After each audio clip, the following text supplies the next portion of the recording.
हमारे सभी दर्शकों को सादर प्रणाम। जय श्री कृष्ण। 2 मिनट की पूजा और सभी मनोरथ होंगे सिद्ध। जो भी आपकी इच्छा है उसकी पूर्ति होगी। और सबसे बड़ी बात, यदि विवाह नहीं हो रहा है तब भी इस प्रयोग को जरूर करें, इस पूजा को जरूर करें। मात्र 2 मिनट का समय जरूर देवें प्रतिदिन। अब एक बहुत ही अच्छा योग भी बन रहा है। अगर इस समय में इस पूजा को करेंगे तो और ज़्यादा लाभ वाली स्थिति है।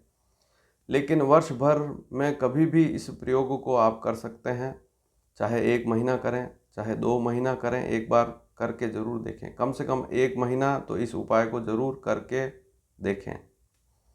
तो ऐसा कौन सा उपाय है? मात्र 2 मिनट की पूजा है, भगवान का ध्यान है और उससे मिलेगा लाभ।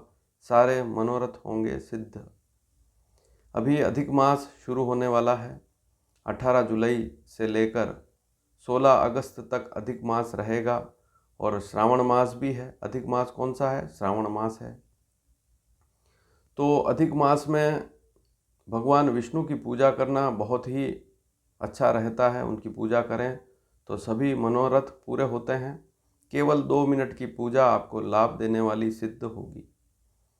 अब इस महीने को, अधिक मास को, मल मास भी कहते हैं, पुरुषोत्तम मास भी कहते हैं। पुरुषोत्तम मास का सीधा अर्थ है भगवान विष्णु का महीना। और ऐसा दुर्लभ योग 3 वर्षों में एक बार बनता है। तो हर 3 साल बाद ऐसा योग बनता है। और इस बार श्रावण मास में ही यह योग बन रहा है। तो यहाँ शिव और भगवान विष्णु दोनों का संगम है। तो शिव की पूजा भी करें और विष्णु की पूजा में विशेष ध्यान देवें इस महीने में। तो आपको क्या करना है इस पूजा में? 2 मिनट की पूजा में आपको क्या करना पड़ेगा, इसको समझें। सबसे पहले समय पर सुबह उठें, जल्दी स्नान करें। और जिस जातक का, लड़के या लड़की का विवाह नहीं हो रहा है, यदि वह इस उपाय को करेगा तो और अच्छी स्थिति। लेकिन अगर वह नहीं कर पा रहा है, 2 मिनट भी भगवान को, ठाकुर जी को नहीं दे पा रहा है, तो फिर माता पिता भी इस पूजा को कर सकते हैं। संतान के लिए विचार कर सकते हैं। संतान के बारे में सोचें, उसका ध्यान करें, भगवान का ध्यान करें। अब करना क्या है? सबसे पहले तो आपको तुलसी की आवश्यकता होगी। यहाँ मैं आपको भगवान शालिग्राम जी की पूजा के बारे में बता रहा हूँ। घर में शालिग्राम जी हैं तो यह पूजा आप आराम से कर पाएंगे। और शालिग्राम जी नहीं हैं तब भी भगवान विष्णु की अगर तस्वीर है तब भी इस पूजा को आप कर पाएंगे। लेकिन पुरुषोत्तम मास में, अधिक मास में भगवान शालिग्राम जी की पूजा करो तो विशेष लाभ मिलता है। लेकिन साथ में लक्ष्मी जी की पूजा भी करनी है, लक्ष्मी जी का ध्यान भी करना है। तो तुलसी जो है लक्ष्मी स्वरूप ही है। तो घर में तुलसी हो तो सबसे बढ़िया बात है। नहीं है तो उसे ज़रूर उगाएं। अभी आपके पास समय है। 18 जुलाई से 16 अगस्त पुरुषोत्तम मास रहेगा। तो अभी ही तुलसी का पौधा लाकर आप घर में उसको ईशान कोण में स्थापित कर सकते हैं। उस गमले को या उस पौधे को लगा सकते हैं और उनकी नियमित पूजा शुरू करें। तुलसी की पूजा में सुबह और शाम को, चाहें तब भी दीपक कर सकते हैं। शाम के समय दीपक ज़रूर करें, सुबह नहीं कर पाते हैं। रोज़ जल चढ़ाएं। वैसे कई बार हम सुनते हैं कि रविवार को जल नहीं चढ़ाना चाहिए, लेकिन वारों की उत्पत्ति बहुत बाद में हुई है। तो रोज़ भी चाहें तो जल चढ़ा सकते हैं, कोई समस्या वाली बात नहीं। लेकिन तुलसी को तोड़ते समय थोड़ी सी सावधानी ज़रूर रखें। द्वादशी हो तो उस दिन तुलसी ना तोड़ें।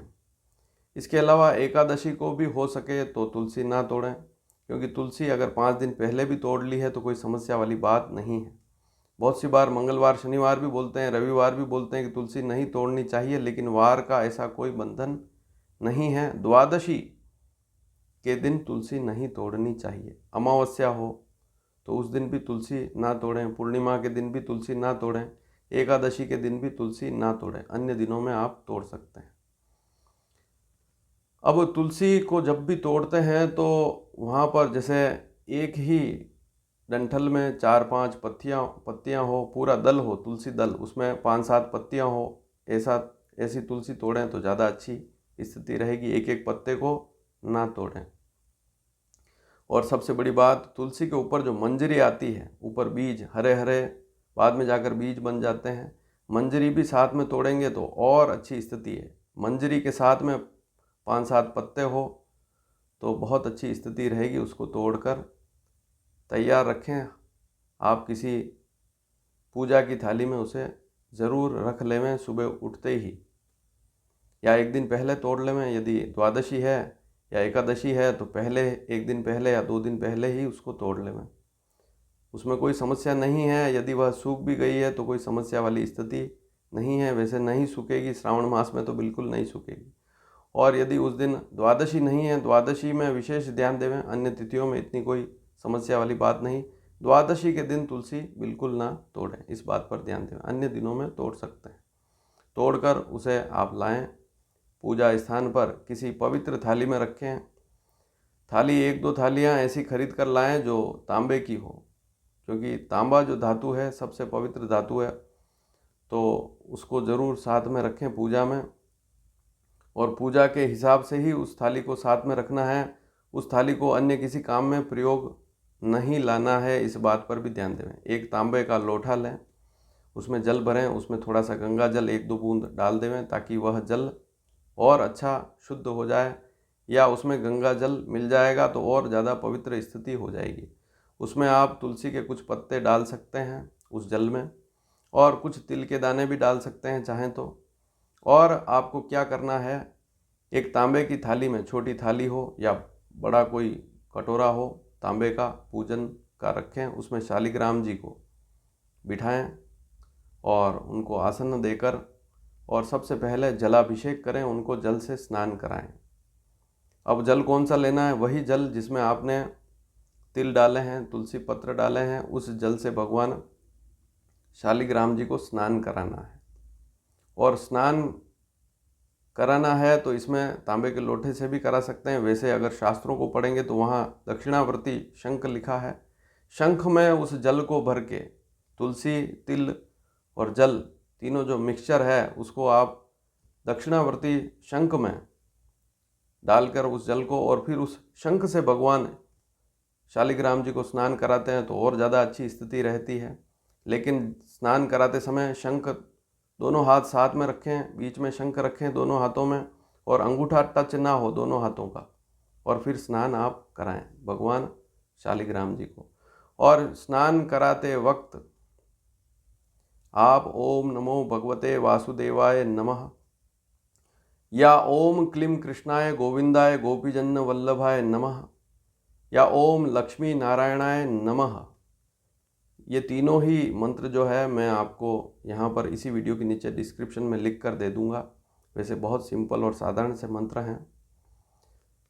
ओम क्लीं कृष्णाय नमः, इस मंत्र का भी जाप कर सकते हैं। ओम क्लीं कृष्णाय नमः, और बोलते रहें, 2 मिनट तक बोलते रहें, और बूंद बूंद वह जल भगवान शालिग्राम जी को चढ़ाते रहें। केवल 2 मिनट की पूजा है। चाहें तो फिर बाद में भगवान को शुद्ध जल से पोंछ लेवें और फिर उनको वापस पूजा के स्थान पर उनके आसन पर बिठाएं। नीचे आप चाहें तो कोई पुष्प रखकर उस पर भी बिठा सकते हैं, कोई पुष्प उनके ऊपर चढ़ा सकते हैं। सबसे बड़ी बात, उनके ऊपर तुलसी दल अवश्य चढ़ाएं, मंजरी युक्त तुलसी दल अवश्य चढ़ाएं। केसर का तिलक कर सकते हैं, और भगवान को मिश्री चढ़ा सकते हैं।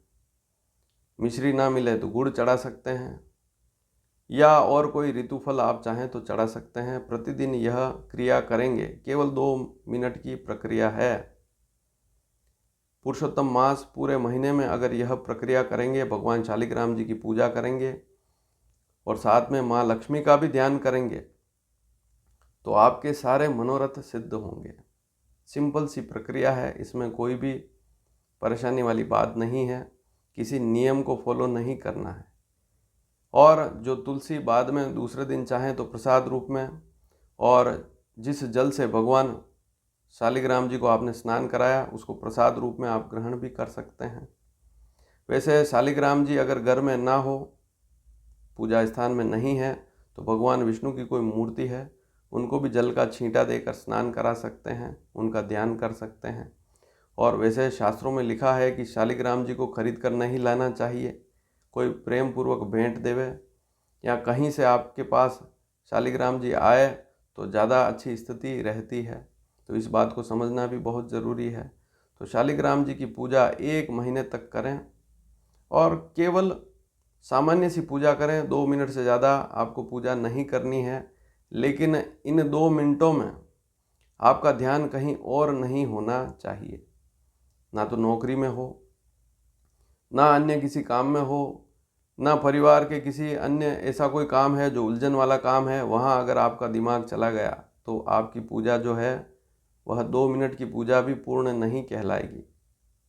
तो 2 मिनट की पूजा में केवल ईश्वर का ध्यान करें, भगवान विष्णु का ध्यान करें, माँ लक्ष्मी का ध्यान करेंगे और मात्र 1 महीने तक इस पूजा को करना है। 2 मिनट का समय रोज़ ज़रूर देवें, इससे आपको लाभ मिलेगा। विवाह का रिश्ता नहीं आ रहा है तब भी योग बनेगा और अन्य कोई आर्थिक पारिवारिक समस्या है तब भी लाभ मिलेगा। इस उपाय को ज़रूर करना चाहिए और बिना तुलसी के भगवान विष्णु की पूजा नहीं करनी चाहिए। तो शास्त्रों में भी कहा है कि अगर आप भगवान शिव जी को लाखों कमल पुष्प चढ़ाओ और भगवान विष्णु को केवल 1 कमल पुष्प चढ़ा दो तो उससे भी शिव भी प्रसन्न होंगे और भगवान विष्णु भी प्रसन्न होंगे, ऐसा भी लिखा है कहीं कहीं। तो ये जो श्रावण मास है, अधिक मास भी आ रहा है, शिव जी की पूजा तो आपको करनी ही है, लेकिन साथ में भगवान विष्णु की भी पूजा करें क्योंकि पुरुषोत्तम मास है। और कमल पुष्प कहीं मिल जाए तो वह भी भगवान विष्णु को अर्पण करना शुभ रहता है, लाभकारी रहता है। और अन्य कोई पुष्प भी आप चाहें तो चढ़ा सकते हैं, लेकिन बिना तुलसी के सारी जो सामग्री है वह व्यर्थ है। तो आपको चाहिए कि तुलसी कम से कम आपके पास हो, तभी यह पूजा पूर्ण हो पाएगी। और तुलसी ही लक्ष्मी स्वरूप है। भगवान लक्ष्मी नारायण का ध्यान करना है और लक्ष्मी नारायणाय नमः मंत्र का जाप भी आप रेगुलर करते रहेंगे तो आपके सारे मनोरथ सिद्ध होंगे। तो बिल्कुल सामान्य सी प्रक्रिया है। और यह वीडियो आपको कैसा लगा? अगर अच्छा लगा हो तो सबसे पहले तो इस वीडियो को लाइक ज़रूर करें और वीडियो को शेयर करना बिल्कुल ना भूलें। पुरुषोत्तम मास में इस पूजा को करेंगे तो विशेष लाभ मिलेगा। धन्यवाद। जय श्री कृष्ण।